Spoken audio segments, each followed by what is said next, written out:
silence.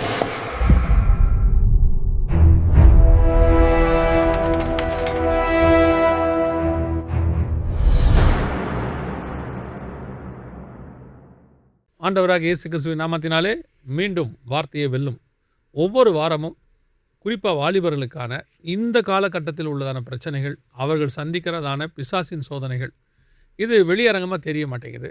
ஏதோ உலகத்தில் நடக்கிறதான ஒரு சம்பவம், எல்லா பிள்ளைகளும் செய்கிறாங்க, நம்ம பிள்ளைகளும் செய்கிறாங்கன்னு சொல்லி கிறிஸ்தவர்கள் ஆவிக்குரியவர்கள் கூட இதில் தங்கள் பிள்ளைகளை பலி கொடுக்குறாங்கன்னா மாட்டிக்கிட்டு இருக்கிறாங்கன்னு சொல்கிறேன். ஸோ அந்த மாதிரி காரியங்கள் என்னென்ன இருக்குது, எப்படி உங்கள் பிள்ளைகளை பாதுகாத்து கொள்ளணும், அந்த நோக்கத்தில் தான் இந்த ப்ரோக்ராம் இப்போ போயிட்டுருக்கு. நம்ம கூட ஃபெய்த் வந்திருக்காங்க. வாங்க நம்ம இன்றைக்கி என்ன காரியத்தை அவங்க சொல்கிறாங்கன்னு கேட்போம். ஒவ்வொரு வாரமும் நம்ம இந்த குறிப்பாக யூத்ஸுக்கு, பெண்களுக்கு பேசிகிட்டு இருந்தோம். அது ஒரு வகையில் ரொம்ப யூஸ்ஃபுல்லாக இருந்தது. இப்போ யூத்ஸுக்கு பேசுகிறது இன்னும் ரொம்ப இந்த காலகட்டத்தில் உள்ளதான பிள்ளைகளுக்கு அது ரொம்ப பிரயோஜனமாக இருக்குது. இன்றைக்கி நம்ம என்ன குறிப்பாக பார்க்க போகிறோமா? இன்றைக்கி நம்ம டைட்டில் வந்து அப்சஷன் அண்ட் ஐடலைசேஷன் அப்படின்றத வச்சு தான் பேச போகிறோம். இதை நம்ம தமிழில் சொன்னால் எப்படி சொல்லலாம்? கடவுளுக்கு ஈக்குவலாக ஒரு விஷயத்தை கொண்டு வைக்கிறது தான். ஒரு கடவுளுக்கு ஈக்குவலாக அவங்க போகிறதும் ஈர்ப்படைந்து ரொம்ப ஈர்ப்படைந்து முழுவதுமாக அதுக்கு தான் அடிக்ட் ஆகிறது அப்படின்னு வச்சுக்கலாமா? சரிம்மா. இதில் எந்த விஷயத்தில், ஏன்னா நிறைய விஷயங்கள் இருக்குது. இன்றைக்கி நம்ம பர்டிகுலராக எதை பார்க்க போகிறோம்? இப்போ வந்து நிறையா பாடகர்களை வந்துட்டு உலகளாவியவே சொல்கிறேன், ஐடல்ஸ்ன்னு சொல்லி கூப்பிட்றாங்க. ஐடல்ஸ்னால் நமக்கு தெரியும், விக்கிரகங்கள் தமிழில். இப்போ இந்த ஐடல்ஸ்னே சில பேரை கூப்பிட்டு அதை வந்து ஐடல் வர்ஷிப்னே சொல்கிறாங்க. இப்போ சமீபத்தில் கூட ஒருத்தர் பேசும்போது கேட்டோமா, இவர் என்னுடைய ஐடல் அப்படின்னாரு. அவர் ஒரு சினிமா நடிகர் யாரோ ஒருத்தர், இவர் என்னுடைய ஐடல் அப்படின்னாரு. எனக்கு அப்போ ஆக்சுவலாக அர்த்தம் புரியல. ஐடல்னு நான் நினச்சிட்டேன் ஏதோ ஒரு முன்மாதிரி அப்படின்னு நான் நினச்சிக்கிட்டேன். ஆனால் அதுக்கு பின்னாடி இருக்க அர்த்தம் இப்போ எனக்கு புரியுது. ஓகே. ஐடல்ன்றது ஒரு விக்கிரகம். நம்ம பைபிளில் வெளிப்படையாகவே போட்டு, நீ யாதொரு விக்கிரகம் உண்டாக்கிய நமஸ்கரிக்கும் சேவிக்கும் வேண்டும். தேவனுக்கு பிடிக்காத ஒரு விஷயம்னா ஒரு விக்கிரகத்தை உருவாக்கி அதை வழிபடுவது. அது இமேஜினேஷன்லையும் பண்ண முடியும். லிட்டரலாக நான் கையால் பண்ணி வச்சு கும்பிட்றதும் தப்பு. ஆனால் நான் வந்து என்னோட இமேஜினேஷன்லேயே ஒரு விஷயத்தை உருவாக்கி அதை கும்பிட்டாலும் ஆராதித்தாலும் தப்பு தான். ஓகே. இமேஜினேஷனில் நம்ம உருவாக்குற ஐடல் யாரானாலும் இருக்கலாம். ஏன்னா நம்ம கையில் உருவாக்குறது ஒரு குறிப்பிட்ட காரியங்களாக இருக்கும். ஆனால் இமேஜினேஷனில் உருவாக்குறது நீங்கள் யாரை வேணாலும் உருவாக்கி கொள்ளலாம் உங்களுடைய ஐடலாக. அதாவது உங்களுடைய விக்கிரகமாக நீங்கள் எதை வேணால் யாரை வேணால் உருவாக்கலாம், எதை வேணாலும் உருவாக்கிக்கலாம் இல்லையா? ஓகே. அதில் இப்போ நம்ம பாடகர்கள் பற்றி பார்க்குறோம். குறிப்பாக பாடகர்கள் குழுக்கள் இப்போ நிறைய ஆமாம் இருக்குது. நிறையா சவுத் கொரியா, அமெரிக்கா, நிறைய இடத்துல இந்த மாதிரி இந்த பாடகர்களுக்கு மேலே இருக்கிற அப்சஷன் ரொம்ப அதிகமாக இருக்குது. அந்த மாதிரி குழுக்கள் பேர் ஏதாவது இருக்கு அங்கிள். நீங்கள் பார்த்தீங்கன்னா சவுத் கொரியாவில் ரொம்ப ரொம்ப ஹை. அது பார்த்தீங்கன்னா நம்ம பிடிஎஸ்ன்னு சொல்லுவாங்க. ஓகே. பிளாக் பிங்க்கு நிறைய இருக்குது. இன்னும் பேர்கள் அது குரூப் வந்து நிறைய குழுவாக இருப்பாங்க. அவங்கள ஆர்கனைஸ் பண்ணுறதுக்குன்னு சில ஆர்கனைசேஷன்ஸ்லாம் இருக்கும். இப்போ பார்த்தீங்கன்னா இந்த கேபாப்னு தான் சொல்லுவாங்க. அமெரிக்காவில் பண்ணுற பாப் வந்து அமெரிக்கன் பாப் அப்படின்னு சொல்லுவாங்க. கொரியாவில் பண்ணுறதுக்கு பேர் கேபாப், கொரியன் பாப். ஸோ இது இந்த இப்போ இருக்கிற ஜெனரேஷனுக்கு வந்து ஒரு அப்சஷன். அது இதுக்கு முதல்ல ரொம்ப அதிகமாக இருந்துச்சு. இப்போ திருப்பி அது வந்து தலை தூக்குதுன்றது தெரியுது. இவங்க பின்னாடி வந்து இப்போ நம்ம வந்து பார்த்தோன்னா அவங்க ரொம்ப அழகாக இருக்காங்க, அவங்க பேசுகிறது அழகாக இருக்குது, எல்லாமே நம்ம போன வாட்டி பார்த்ததா அவங்க ஒரு பெர்ஸ்பெக்டிவ் தான் காமிக்கிறாங்க. அவங்களுக்குள்ள என்னென்ன அப்சஷன் இருக்குது எதுவுமே நமக்கு தெரியாது. இவங்களை நம்ம ரொம்ப தொலை தூக்கி பார்க்குறப்ப கட்டாயம் அவங்க கிட்ட இருக்கிற அந்த விஷயங்கள், இந்த ஸ்பிரிட் எல்லாமே நமக்குள்ளேயும் வருன்றது யதார்த்தமான விஷயம். இன்னொன்று என்ன சொல்ல வரேன்னா, இவங்க பின்னாடி நீங்கள் பேக்ரவுண்ட் செக் பண்ணுங்கள். நான் சொல்கிறேன் அப்படின்றதுக்காக நீங்கள் இதை நம்ப வேண்டாம். போய் பாருங்கள், ஒவ்வொரு பாட்டு பாடுறவங்களுக்கு பின்னாடியும் ஒரு கதை இருக்கும். அதில் வந்து ரொம்ப பிரபலம் அடைந்தவர்கள் சொல்லுவாங்க, நான் என்னோட ஆத்மாவை பிசாசுக்கு வித்துட்டேன் அப்படின்னு வெளிப்படையாக பேசினவங்கள நான் பார்த்துருக்கேன் நிறையா. நானும் ரசிக்கப்படுறதுக்கு முன்னாடி சர்க்குலர் சாங்ஸ் அதிகமாக கேட்ட ஒரு ஆள் தான். அது வந்து ரொம்ப அப்போ நாங்கள் ஒரு 18 வயசாக இருக்கிறப்ப வந்து இந்த பாட்டு கேட்குறது, அது அமெரிக்கனைஸ்டு வந்து பாட்டு கேட்குறதுன்றது ரொம்ப ஃபேஷன். அப்போ எல்லாரும் கேட்குறாங்களே நம்மளும் கேட்போம் அப்படின்னு சொல்லி கேட்க ஆரம்பிச்சது தான் அந்த மாதிரி பாட்டுக்கள். அந்த பாட்டில் வந்து சம்மந்தமே இல்லாத லிரிக்ஸ் இருக்கும். இப்போ நம்ம ஊரில் இருக்கிற பாட்டு இப்போயும் அப்படின்னு நிறைய சம்மந்தமே இல்லாமலாம் வருது. இப்போயும் ஒரு விஷயம் வந்து ரொம்ப டீப்பாக இருக்கும். நானும் பிசாசும் நடந்து போனோம், நானும் பிசாசும் உட்காருவோம். இது வந்து நம்ம ஏற்கனவே தெரியும். நம்ம நாவின் அறிக்கையில் வந்து நிறைய விஷயங்கள் இருக்குது. இப்போ இதை நான் டெய்லி அறிக்கையிட்டே இருக்கேன்னு வச்சுக்கோங்க அங்கிள். இப்போ பிசாசு கட்டாயம் லீகலாக என்னோட வீட்டுக்குள்ளே வந்து என்னை அக்சஸ் பண்ணுறதுக்கு நிறைய சான்சஸ் இருக்குது. போதை வஸ்துகளை வைத்து பாட்டு பாடுறாங்க. நீங்கள் நான் சொல்கிறதெல்லாம் சும்மா சொல்ல, போதை வஸ்துகளை வைத்து பாட்டு பாடின பாட்டு அதிகமாக இருக்குது. போதை வஸ்துகளோட பேஸ்லையா இல்லை அதை எடுத்துக்கிட்டும் பாடுறாங்க. எடுத்துக்கிட்டா தான் எழுதுவாங்க.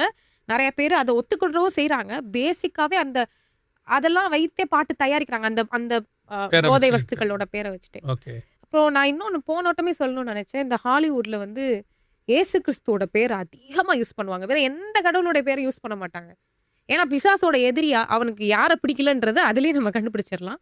இன்னொன்னு வந்து இங்க இருக்கிற அந்த நெறைய அந்த பாட்டு ரொம்ப மில்லியன் கணக்கான வியூ போன பாட்டுலாம் நீங்க எடுத்து பார்த்தீங்கன்னா, பின்னாடி ஃபுல்லா இந்த கிறிஸ்தவ மதத்தோட கோட்பாடு பின்னாடி தான் இருக்கும். ஓகே. அந்த ஆப்பிள் வந்து ட்ரீலேருந்து விழுகிறதா இருக்கும், இவங்க எடுக்கிறதா இருக்கட்டும், பாம்பு வந்து நின்று பேசுறதா இருக்கும். இந்த மாதிரி பாட்டுலாம் இருக்கு. நான் ஏன் இதெல்லாம் சொல்ல வரேன்னா, நீங்க பார்க்க ரொம்ப இன்னசென்ட்டா இருக்கும் இந்த பாட்டெல்லாம். நீங்களும் இதுல என்ன தப்பு இருக்க போகுது அப்படின்னு கேட்பீங்க. ஆனா இதுக்கு பின்னாடி நெறைய டார்க் விஷயங்கள் இருக்கு அப்படின்றத நான் பிள்ளைங்களுக்கு சொல்லிக்கிறணும்னு நினைக்கிறேன் யூத்ஸுக்கு. இப்போ நீங்கள் சொல்கிறது அதிகமாக இருக்குது. கரெக்ட். ஒரு பீரியடில் இது வந்து ரொம்ப உச்சத்தில் இருந்த காலம் இருக்குது. நாங்கள் வாலிபலாக இருக்கும் போதெல்லாம் இந்த மாதிரி நிறைய குழுக்கள் இருந்தாங்க. இப்போது ஒவ்வொரு நாட்டுக்கும் பிசாசு ஒவ்வொரு காரியத்தை வச்சு பிடிச்சிருப்பான். இப்போ உதாரணத்துக்கு நீங்கள் எடுத்துக்கிட்டிங்கன்னா ஐரோப்பா முழுக்க ஃபுட்பால் வெறியர்கள் இருப்பாங்க. அதே மாதிரி இந்தியாவில் பார்த்தீங்கன்னா கிரிக்கெட்டில் இருப்பாங்க. இப்போ நீங்கள் நியூசிலாந்துக்கு போனீங்கன்னா பேஸ்பாலில் இருப்பாங்க. ஒவ்வொரு நாட்டிலையும் ஒவ்வொரு இந்த மாதிரி விளையாட்டுகள். அதே மாதிரி பாடல்களில் பார்த்தீங்கன்னா இப்போது இந்த மாதிரி பாப் சிங்கர்ஸ் அது வந்து யூரோப்போடைய மிக முக்கியமான கல்ச்சர். அமெரிக்கா யூரோப்போடைய கல்ச்சர். இந்த பாப் சிங்கர்ஸ் எல்லாம் நீங்கள் அப்போ பார்த்தீங்கன்னு சொன்னால் ஒரு டீம் இருப்பாங்க. பீட்டல்ஸு, அப்புறம் வந்துட்டு எல்விஸ் பிரெஸ்லி, இப்போ இவங்க எல்லாரும் இருப்பாங்க. ஸோ இவங்க பாடல்களில் கிறிஸ்தவ பாடல்களும் இருக்கும். ஒரு காலகட்டத்தில் இவங்க என்ன ஆவாங்கன்னா சாட்டனுக்கு தன்னை ஒப்பு கொடுப்பாங்க. பாப்புலர் ஆகணுன்றதுக்காக. மைக்கேல் ஜாக்சனே ஒரு பீரியடில் அப்படி சொன்ன காலகட்டம் உண்டு. தன்னை வந்து அவருக்கு ஒப்பு கொடுத்துட்டார் அப்படின்னு. ஸோ இந்த மாதிரி அவர்கள் ஒப்பு கொடுக்கும் பொழுது பிரபலமாகறாங்க. அந்த சாத்தான் அவங்கள பிரபலமாக்குது. பிரபலமாக்க இவங்க என்ன பண்ணுவாங்கன்னா, ஒரு பக்கம் சாத்தானை உயர்த்துவாங்க, ஒரு பக்கம் ஆண்டவரை மட்டுப்படுத்துவாங்க. இப்போ நீங்கள் ஒரு வார்த்தை சொன்னீங்கல்ல, ஹாலிவுட் படங்களில் இயேசுங்கிற வார்த்தை நிறைய வருதுன்னு நிறைய பேர் கேட்குறோம். என்ன நினைப்பாங்கன்னா, பின்ன கிறிஸ்தவங்க இயேசுன்னு தானே சொல்லுவாங்க, அதில் என்ன மாற்றி சொல்ல போகிறாங்க அப்படின்னு. ஆக்சுவலாக என் நாமத்தை வீணிலே வழங்காதிருப்பாயாகன்னு இருக்குது. எங்கே இயேசுவின் பேரை சொல்கிறோங்கிறது ரொம்ப முக்கியமாக இருக்குது இல்லையா? ஹெல்லு சொல்கிற இடத்துல ஏன் இயேசுவை பற்றி பேசணும்?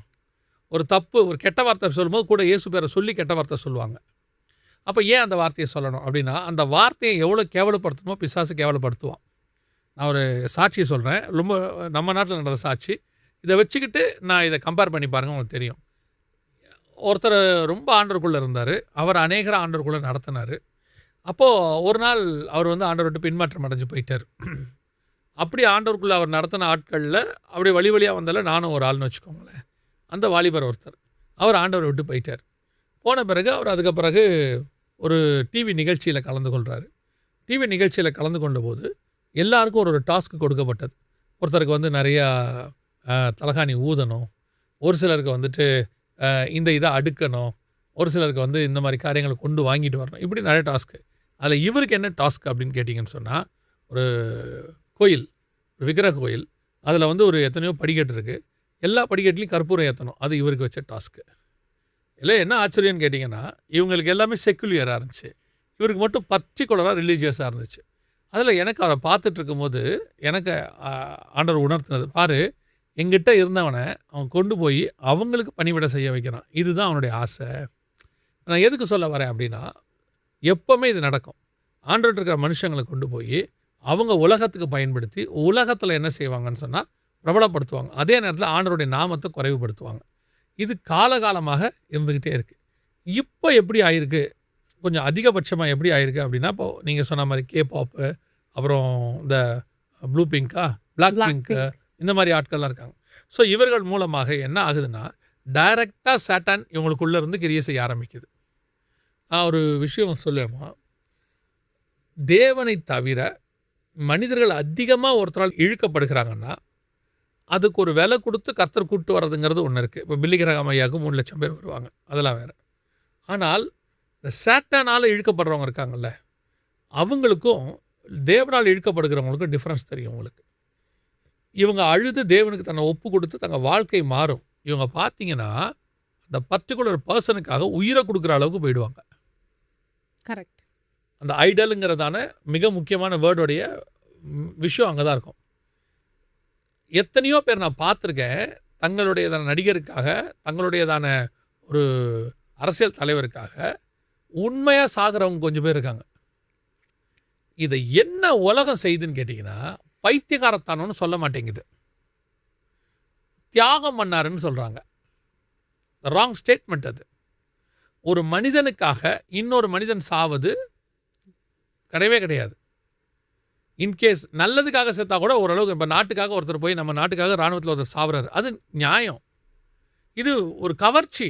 திரையில் பார்க்குறவர், மேடையில் பார்க்குறவர், இவரை பார்க்குறதுக்காக போய் ஒரு உயிரை கொடுக்குறாங்கல்ல, இந்த நிலைமைக்கு இவங்களை ஆளாக்குதில்ல, இதுதான் நீங்கள் சொல்லக்கூடியதான ஐடலைசேஷன். இது ஒரு விஷயம் ஞாபகத்துக்கு வந்து, நான் ஒரு 18 வயசு இருக்கிறப்போ ஒரு பொண்ணு ரொம்ப அழகாக பாடுவாங்க. அவங்கள வந்து ஒன் சைடாகவே அவர் ஐடலைஸ் பண்ணிட்டாரு. அவங்கள ஒரு லவ்வராகவே அவர் வந்து இமேஜின் பண்ணி கடைசியில் ஷூட் பண்ணி கொண்டுட்டார் அவங்கள போய். என் கூட தான் இருக்கணும் நீனு.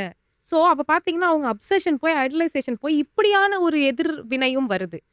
ஏன் இதை வந்து நான் வந்து யூத்க்கு சொல்லணும்னு நினைக்கிறேன்னா, அன்னெசரியான டிப்ரெஷன், அன்னெசரியான ஆங்ஸைட்டி, இப்போ வந்து நிறைய பேனிக் அட்டாக்ஸ்லாம் வருது. நீங்கள் என்ன செக்குலர் சாங் கேட்குறீங்க, நான் வந்து ரசிக்கப்பட்ட பிலீவர்ஸ் நிறைய பேர் வந்துட்டு இப்போ தான் ரசிக்கப்பட்ட புதுசில் இருப்பாங்க, இது தப்புனே அவங்களுக்கு தெரியாது. நான் ஏன் இதை சொல்ல வரேன்னா, அன்னெசரியான டிப்ரெஷன், அன்னெசரியான நீங்கள் தேவையில்லாத ஸ்பிரிட்ஸுக்கு நீங்களே லீகலாக ஓப்பன் பண்ணி வா அப்படின்னு உங்கள் வாயினால் அறிக்கையிட்டு நீங்கள் கூப்பிடுறீங்க. அதை தான் நான் சொல்ல வரேன். நிறையா கருத்துள்ள பாட்டு இருந்தாலும் நான் வந்து செக்குலர் சாங்ஸ் கேட்குறத வந்து நான் என்றைக்குமே அப்ரிஷியேட் பண்ண மாட்டேன். பிகாஸ் நம்மளை வந்து தேவன் படைத்ததே துதிக்கிறதுக்காக படைச்சிருக்காரு. அவருக்கு துதி செலுத்துறதை காட்டிலும் நம்ம வேற ஏதோ ஒரு விஷயத்துக்கு தினந்தோறும் காலையில் வந்து துதி செலுத்துறது எதுக்குன்னு நான் கேட்குறேன். என் ஃப்ரெண்டு ஒருத்தர் அடிக்கடி சொல்லுவார், நல்ல தேவ மனுஷன் கத்தருக்குள்ளே இருக்கிறார் எல்லாம். ஒரு ஒரு குறிப்பிட்ட இசை அமைப்பாளருடைய பாட்டை அவர் வந்து இன்னும் கேட்குறாரு. அப்போ அவர் அடிக்கடி சொல்லுவார், என்னால் இதை ஜெயிக்கவே முடியலன்னு. அப்போனா என்ன அர்த்தம்னா, இது சொல்கிறதுக்கு சாதாரணமாக இருக்குது, இது ஒரு விதமான அடிக்ஷன். இப்போ நீங்கள் சொன்னீங்க பாருங்கள், ஐடலைசேஷன், அந்த இடத்துக்கு முந்தின ஸ்டேஜ் இது. இவர் ஒன்றும் ஐடலைசேஷனுக்கு போகல, அவர் மேலே இவருக்கு ஒன்றும் இல்லை. ஆனால் அவருடையதான அந்த இசை மேலே இவருக்கு என்ன இருக்குது, ஒரு ஒரு ஈர்ப்பு, கவர்ச்சி அப்படியே இருக்குது. அதை கேட்டால் என்னமோ ஒரு பீஸ் ஆஃப் மைண்டு. அதை கேட்டவுடனே அவங்களுக்கு ஒரு நிம்மதி வர மாதிரி, இல்லை அவங்க சாந்தமாகறாங்க, அமைதியாகிறாங்க, அப்படி ஆகிறாங்க. ஸோ இது வந்து ஒரு வகையான ட்ராப்புன்றேன் நான். கரெக்ட். அப்போ இன்றைக்கி உள்ள ஜென்ரேஷனுக்கு இப்போ எங்கள் காலத்தில், ஆனால் நான் ரொம்ப சந்தோஷப்படுவேம்மா, கர்த்தர் என்ன அந்த மாதிரி இடத்துக்குள்ள நடத்தவே இல்லை. எங்கள் ஜென்ரேஷனில் உள்ள நான் பார்த்த யாரையுமே அப்படி நடத்தவே இல்லை. ஆண்டவர் ரொம்ப கிருபையாக காப்பாற்றி கொண்டாந்தார். ஆனால் இப்போ உள்ளவங்க தங்களை ஒப்பு கொடுக்குறாங்க, கர்த்தர் சொன்னாலும் கேட்குறதில்ல, ஒப்பு கொடுக்குறாங்க. அந்த நீங்கள் அந்த கொரியன் சீரீஸ்னு ஒன்று வருது. இப்போ நிறைய பேர்ட்ட நான் பேசும்போது அவங்க சொல்கிறாங்க, தமிழ் சீரியல்லாம் அவங்க பார்க்குறதில்ல, கொரியன் சீரீஸ் பார்த்துக்கிறது. அவங்க தப்பு இல்லைங்கிற மைண்ட் செட்டில் இருக்காங்க. அது வந்து ஒரு ஏதோ ஒன்று இது கொஞ்ச நாளைக்கு முன்னாடி ஒரு கேம் ஒன்று வந்தது, ப்ளூ வேல்னு சொல்லி ஒரு கேம் வந்தது. போய் பிள்ளைங்க சூசைட் பண்ணிக்கிச்சு. அதில் அந்த கேமில் அடிக்ட் ஆகி சூசைட் பண்ணிக்கிட்டாங்க. அதுக்கப்புறம் அதை பேன் பண்ணாங்க. அதே மாதிரி இப்போ ஒரு கேம் ஒன்று வந்திருக்கு, அதுலேயும் அதே மாதிரி தான் பிள்ளைங்க போய் அடிக்ட் ஆகி உட்காந்துறாங்க. ஸோ இந்த நீங்கள் சொல்லக்கூடிய இந்த கவர்ச்சியால் மாட்டிக்கொள்வதும் அப்படியே ஐடலைசேஷனாக மாற்றுவதும், இதிலிருந்து வெளியே வரதுக்கு என்ன செய்யலாம், நமக்கு என்ன சொல்யூஷன் கொடுத்தாதானே ரொம்ப இம்பார்ட்டன்ட். கட்டாயமாக நான் என்ன சொல்ல வரேன்னா, யாதொரு விக்கிரகத்தையும் உண்டாக்கி அதை நமஸ்கரிக்கவும் சேவிக்கவும் வேண்டாம்னு கர்த்தர் தெளிவாக சொல்கிறார். நீங்கள் வந்து எதெல்லாம் உங்கள் வாழ்க்கையில் தேவனுக்கு மேலே இருக்கோ, என்னால் விட முடியலைன்னா அது கட்டாயம் உங்களுக்கும் தேவனுக்கும் இடையில் இருக்குதுன்னு அர்த்தம். அப்போ அது உங்கள் வாழ்க்கையோட ஐடல். இது உங்களை பரலோகத்துக்கு கூட்டிகிட்டு போகாமல் பண்ண போகிற ஒரு அழகான விஷயம். இதை நீங்கள் விட்டாதான் பரலோகத்துக்கு போக முடியும்னா, கர்த்தர் சொல்கிறாரு, உன் கண் தப்பு பண்ணால் கண்ணை நீ தூக்கி போட்டு கையை வெட்டிருன்றாரு. அப்போ இந்த ஒரு சாதாரண விஷயத்தை நம்மளால விட முடியல, நம்மளுக்கு பரலோகமே இல்லைன்ற அந்த தருவாயில் நம்ம வந்து அதை விடுறது ரொம்ப ஈஸி. கர்த்தர்கிட்ட போய் சரண்டர் பண்ணணும். ஃபர்ஸ்ட் ஆஃப் ஆல் எனக்கு இது ஒரு அப்சஷன் இருக்குது, கர்த்தாவே நீங்கள் என்னை விடுதலை ஆக்குங்கன்னா, குமாரன் எவர்களை விடுதலை ஆக்கிறாரோ அவர் மெய்யாவே விடுதலை ஆவார். இதெல்லாம் ஒரு சாதாரண விஷயம் அங்கிள், நமக்கு பார்க்க ஒரு பெருசாக இருக்கும். காட் கிட்ட போய் உட்காந்து காட் கூட நிறைய டைம் செலவு பண்ணுறப்பயே கர்த்தர் வந்து ஒரு நொடி பொழுதுல இந்த அப்சஷன்லாம் எடுத்து போடுறதுக்கு வல்லமை உள்ளவராக இருக்கிறார். இந்த அப்சஷன் சொல்லும் போதுமா, இது நான் சொன்னல எல்லா காலத்திலும் இருக்குது. இப்போ எங்களுக்கும் அந்த காலத்தில் ஒரு சில காரியங்கள் இருக்குது. அப்போ இதிலிருந்து விடுதலை ஆகிறதுக்கு இப்போ நீங்கள் சொன்ன மாதிரி பல நேரங்களில் எங்களுக்கு தேவ சமூகம் தான் உதவி செஞ்சிச்சு. உலகம் வந்து ஒரு ஐடியா கொடுக்கும். சில உலகத்துலேயும் யாரும் பாவம் செய்யுங்கன்னு நேரடியாக சொல்கிறதில்ல.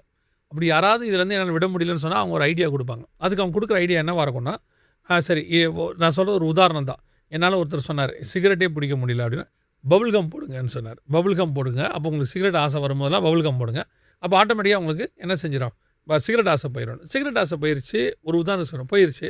பபுள்கம் போட்டதால சுகர் வந்துருச்சு. அப்புறம் பபுள்கம் அவருக்கு அடிக்டாக மாறிடுச்சு. ஒரு சிலர்லாம் பார்த்தீங்கன்னா இந்த இன்ஹேலர்னு ஒன்று இருக்கும், இந்த மூக்கில் உறிஞ்சுவாங்க இன்ஹேலர். கோல்டு வந்தால் உறிஞ்சுறது வேலை. ஒரு சிலர் பார்த்தீங்கன்னா சும்மாவே உறிஞ்சிக்கிட்டு இருப்பாங்க. ஏன் அப்படின்னு கேட்டால் அது அவங்களுக்கு அடிக்ட் ஆயிடுச்சு, இது இல்லாமல் இப்போ இருக்க முடியலைங்க அப்படின்னு சொல்லுவாங்க. அந்த மாதிரி ஒரு பழக்கத்துக்கு போய் இன்னொரு பழக்கம் வந்துடும். கரெக்ட். அப்போது எனக்கு தெரிஞ்சு இதிலிருந்து விடுதலையாக்கி நீங்கள் பூரண விடுதலையாகணும் அப்படின்னா அது இயேசு கிறிஸ்துவின் சமூகத்தை தவிர வேறு எதாலையுமே முடியல. கட்டாயம். அனுபவிச்சேங்கிறதுனால நான் சொல்கிறேன். நான் 18 வயசுல ஆண்டவர் ஏற்றுக்கிறதுனால காலேஜ் பருவத்தெல்லாம் தாண்டி தான் வந்திருக்கேன். அப்போ வரும்போது நமக்கும் நிறைய அடிக்ஷன் இருக்கும், நிறைய பிரச்சனைகள் இருக்கும், விட முடியாது இருக்கும். சபையில் ஒன்று சொல்லிக் கொடுப்பாங்க, அது அது ஆப்போசிட்டாக ஒரு வார்த்தை நம்மக்கிட்ட இருக்கும், ஒரு விஷயம் நம்மக்கிட்ட இருக்கும். அப்போ ஆவியானவர் சொல்லுவார், இதை விடும்பார். அப்போ ஆவியானவர் வந்து நமக்கு அதுக்கு உதவி செய்வார். ஆனால் எப்போனா நம்ம அதுக்கு போய் கமிட் பண்ணணும். இப்போ நீங்கள் சொன்னீங்க இல்லையா, இவங்க எல்லாருமே சாத்தான் யாரையுமே அனுமதி இல்லாமல் பிடிக்கிறதே கிடையாது. நான் உங்களுக்கு சொல்கிறேன், நிறைய பேரை நீங்கள் கவனிச்சிங்கன்னா அவங்களோட சாட்சியை கேட்டு பாருங்கள். சாத்தான் என்னை கமிட் பண்ண சொல்லுச்சு, லீகலாக தான் உள்ள வருவாங்க. லீகலாக தான். எங்கிட்ட வந்து ஒருத்தர் சொன்னாங்க, ஒரு ஒயின் வச்சுட்டு சாத்தான் வந்து ஒரு ட்ராப் பிளட் அதில் போட சொல்லிச்சான், கீரி போட சொல்லுவோம். கீழே போடுது. நான் அது குடிச்சிச்சு, இல்லை நான் குடித்தேன், அது கமெண்ட் பண்ணுச்சு. அதே மாதிரி ஒரு தம்பி சொன்னான், வெப்சைட்டில் உட்காந்துருக்கேன், நான் சொல்கிறத நீ டைப் பண்ணு அப்படின்னு வெப்சைட்டில் சொல்லுதான். வெப்சைட்டில் அவன் டைப் பண்ணுறான்னா பக்கத்தில் சாத்தான் நிற்கிறத உணர முடியுதான். அப்போ அவன் என்ன சொல்கிறான், வெப்சைட்டில் சாத்தான் வச்சுறான். இல்லை சாத்தான் வெப்சைட்லேருந்து வரல, சாத்தான் பக்கத்தில் தான் நிற்கிது ஆல்ரெடி. அந்த வெப்சைட்டில் அவன் சொல்கிற காரணத்துக்கு நீ கீழ்ப்படிஞ்சா இது ஆட்டோமேட்டிக்காக உள்ளே வந்துடும். வெப்சைட்லேருந்து வராது, உள்ளேருந்து வந்துடும். அந்த மாதிரி சாத்தான் வந்து ஒரு கமிட்மெண்ட்டை கேட்பான். அந்த கமிட்மெண்ட்டை நீங்கள் கொடுத்தா தான் அவன் வந்து உங்களுக்கு வருவான், உங்களை ஆக்டிவேட் பண்ணுவான், உங்களை பிடிப்பான், எல்லாமே செய்வான். இப்போ அதே மாதிரி இது ஆக்சுவலாக இதுவும் அவன் காப்பி அடித்தது தான். இது என்னன்னு கேட்டால் ஆண்டவர் நம்மகிட்ட கேட்குறாரு, உன் இருதயத்தில் வாயில் அறிக்கை பண்ணி இருதயத்தில் விசுவாசி, அப்போது நான் வந்து ரட்சிப்பு தருவேன். ஸோ அதே மாதிரி இந்த மாதிரி விஷயத்தில் இருக்கிறவங்க ஒரு காரியத்தை கண்டிப்பாக செய்யணும். என்ன செய்யணும் அப்படின்னா, அவங்களுக்கு தோணுதா, உள்ளுக்குள்ளே ஒரு உணர்வு வருதா, நான் தப்பு பண்ணுறேன் ஆனால் விட முடியல. நிறைய பேர் இந்த வார்த்தையை சொல்லுவாங்க, எனக்கு நினைக்கிறேன் செய்யக்கூடாதுன்னு பார்க்குறேன் ஆனால் என்னால் விட முடியல, அந்த நேரம் வரும்போது நான் செஞ்சிடுறேன், அதுக்கப்புறம் எனக்கு ஒரு குற்ற உணர்வு வருது, இதுக்கப்புறம் இதை செய்யவே கூடாதுன்னு தீர்மானிக்கிறேன், ஒரு இடம் வருது நான் விழுந்துடுறேன். அப்போ இவங்களுக்கு இந்த இடத்துல நம்ம சொல்ல வேண்டியதான ஒரு ஆலோசனை என்ன அப்படின்னா, உங்களுக்கு தோணுதில்ல, அந்த தோன்ற நேரத்தில், அதாவது விடணும்னு தோணுகிற நேரத்தில் நேராக போய் முழங்கால் போட்டு கமிட் பண்ணணும். தோணுனா மட்டும் பத்தாது, ஆண்டவர்கிட்ட போய் சொல்லணும், ஆண்டவரே நான் இதை விடணும்னு நினைக்கிறேன், என்னால் விட முடியல, எனக்கு உதவி செய்யுங்கன்னு கேட்கும்போது அந்த உதவியை பெற்றவனுங்கிறதான நிச்சயத்தோடு நான் சொல்கிறேன், இயேசு உங்களுக்கு உதவி செய்வார். கண்டிப்பாக ஆவியானவர் உங்களை பலப்படுத்துவார். ஜெயம் கொண்டு தான் ஆகணும். ஜெயம் கொண்டு அவர் அப்படி தான் நம்மளை படைச்சிருக்கிறாரு. பிசாசு நம்மளை ஜெயிக்கிற மாதிரி அவர் படைக்கவே இல்லை, நாம் பிசாசை ஜெயிக்கிற மாதிரி தான் அவர் படைச்சார். அதனால தான் மாம்சத்தில் வந்து பிசாசை ஜெயிச்சு காட்டினார். நான் ஜெயம் கொண்டது போல நீங்களும் ஜெயம் கொள்ள முடியும்னு சொன்னார். திடங்கொள்ளுங்கள், நான் உலகத்தை ஜெயித்தேன் அப்படின்னு சொன்னார். அப்போது இவங்க செய்ய வேண்டிய மிக முக்கியமான ஒரு விஷயம் இதில் என்ன அப்படின்னு கேட்டால், கமிட்மெண்ட். போய் முழு இருதயத்தோட, அப்பா பரவாயில்ல அந்த பலகீனம் இருக்கட்டும், அப்பா எனக்கு இது வேணாம், நான் விடணும்னு நினைக்கிறேன், எனக்கு உதவி செய்யுங்கன்னு சொன்னாங்கன்னா வருகிற நாட்களில் கர்த்தர் நிச்சயம் உதவி செய்வார். எப்படி பலப்படுத்துவார் உங்களுக்கு தெரியாது, ஆனால் நீங்கள் அதை மேற்கொள்ளுவீங்க, அதை தாண்டி வந்திருப்பீங்க, கர்த்தர் உதவி செஞ்சுருப்பார். அதை நீங்கள் பார்க்கவே முடியும் தெளிவாக. ஏன் இந்த சர்க்குலர் சாங் கேட்கக்கூடாதுன்னு இன்னும் அதிகமாக சொல்கிறோன்னா, இந்த ஆராதனை கூட்டத்துக்கு தலைவன் அவன். செம அழகாக மியூசிக் போடவும், அழகாக பண்ணி, ரொம்ப நீங்கள் இந்த உலகத்தில் நினைக்க முடியாத அளவுக்கு ஒரு பயங்கரமான கோரியோகிராஃபிலாம் பண்ணி சாங் உண்டாக்கக்கூடிய திறன் வந்து பிசாசுக்கு இருக்குது. நிறைய பேர் தான் சொல்லுவாங்க, நான் அந்த மியூசிக்காக கேட்குறேன், அந்த மியூசிக் ரொம்ப அட்ராக்டிவாக இருக்குது அப்படின்லாம் சொல்லுவாங்க. நீங்கள் போய் எவ்வளோ நம்ம குரல் ஒஸ்ட்டாக இருந்தாலும் கர்த்தர் சமூகத்தில் பாடினா அவர் அதை அவ்வளோ ப்ரெஷியஸாக நினைக்கிறாரு. இந்த மியூசிக்கல் இன்ஸ்ட்ருமெண்ட்ஸையோ கிட்டாரையோ எதையுமே அவர் பெருசாக நினைக்கல, என்னோட வாய்ஸை தான் அவர் பெட்டராக நினைக்கிறாருன்னு நான் நினைக்கிறேன் அங்கிள். அது நீங்கள் சொல்கிறதுல வந்து 100% ஒரு உண்மை என்னென்னா, நீங்கள் அதிகமாக ஆண்டவரோட நெருங்க ஆரம்பித்த பிறகு உங்களுக்கும் தேவனுக்கு நடுவில் எதுவுமே இருக்காது, இசை உட்பட. கரெக்ட். ஒரு பீரியடில் இசை தேவை, இசை வாசிப்பாங்க.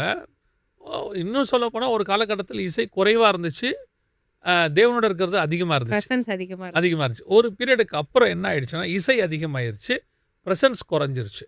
இன்னும் சொல்ல போனால் வார்த்தைகளை வந்து இசை டாமினேட் பண்ணவே ஆரம்பிச்சிருச்சு. ஒரு இடத்துல நீங்கள் எப்போ புரிவீங்க அப்படின்னா, தனி ஜபத்துக்கு நீங்கள் போகும்போது ஒரு மியூசிக் தேவைப்படும், இல்லை நீங்கள் தனியாக உட்காந்து கிட்டார் போடுவீங்க, இல்லை நீங்கள் தனியாக உட்காந்து ஒரு கீபோர்டு வாசிப்பீங்க, எல்லாம் செய்வீங்க. ஆனால் போக போக போக நீங்கள் தேவனோட நெருங்க மியூசிக் குறைஞ்சி நீங்கள் தனிப்பட்ட முறையில் நீங்களும் தேவனும் இருப்பீங்க. உங்கள் கண்ணில் தண்ணி வந்துக்கிட்டு இருக்கோம், ஆனால் மியூசிக்கே அந்த இடத்துல இருக்காது. உங்கள் ஆத்மா தேவனோட கூட இணைய தொடங்கிடும். இந்த இடத்துக்கு வந்தவங்களுக்கு தெரியும் தேவனோட கூட இணைவதற்கு இசை தேவையில்லைன்னு. எங்கே தெரியும்னா அந்த இடத்துக்கு வந்தவங்களுக்கு தெரியும். இதுனா ரொம்ப ஓவராக சொல்கிறாங்க, மியூசிக்கே பைபிள்லே இருக்குது, நான் இல்லைன்னே சொல்லலை, கிடையாது, நம்ம யாரும் இல்லைன்னே சொல்லலை. ஒரு இடம் வரும்போது அது தேவைப்படாதுங்கிற, நீங்களும் தேவனும் வாக் பண்ணும்போது அது தேவையே படாது. அப்போ அந்த இடத்துக்கு வரும்போது நீங்கள் இந்த இசையை ஜெயிச்சிருப்பீங்க. இப்போ நீங்கள் சொன்னீங்க இல்லையா, என்னால் விட முடியல, அடிக்டாக இருக்கேன், சிலருடைய இசையை விட முடியல அப்படின்னு. அதை ஜெயிக்கிறதுக்கு இது ஒன்று தான் வழி, கட்டாயம். வேறு வழியுமே இல்லை. சரி, இன்றைக்கி வாலிபர்களுக்கு வேறு ஏதாவது இந்த மாதிரி ஒரு கவர்ச்சி, ஈர்ப்பு வேறு ஏதாவது இருக்காமா? நிறைய விஷயங்கள் இருக்கு அங்கிள். இந்த உலகத்துல வந்து நிறையா ஈர்ப்பு இருக்கு. இப்போ வந்து இது வந்து ஒரு கான்ட்ரவர்சியான டாபிக் தான். அப்போ நகையை கழட்ட சொல்லுவாங்க. நம்ம அதுக்கு எதிர்ப்பானவர்களோ அது பண்ணணுமோ பண்ணக்கூடாதுன்னு சொல்ல. இப்போ என்ன நகையை கழட்ட சொன்னால் நான் கழட்டிடுவேன். ஏன்னா நான் மோஸ்ட் ஆஃப் த டைம் வந்து ஜுவல்லரிஸ் அவ்வளோ ப்ரிஃபர் பண்ண மாட்டேன். அப்போ எனக்கு கழட்ட சொன்னால் அது எனக்கு ஒரு பிரோஜனமான விஷயமே கிடையாது அங்கிள், எனக்கு பர்சனலாக.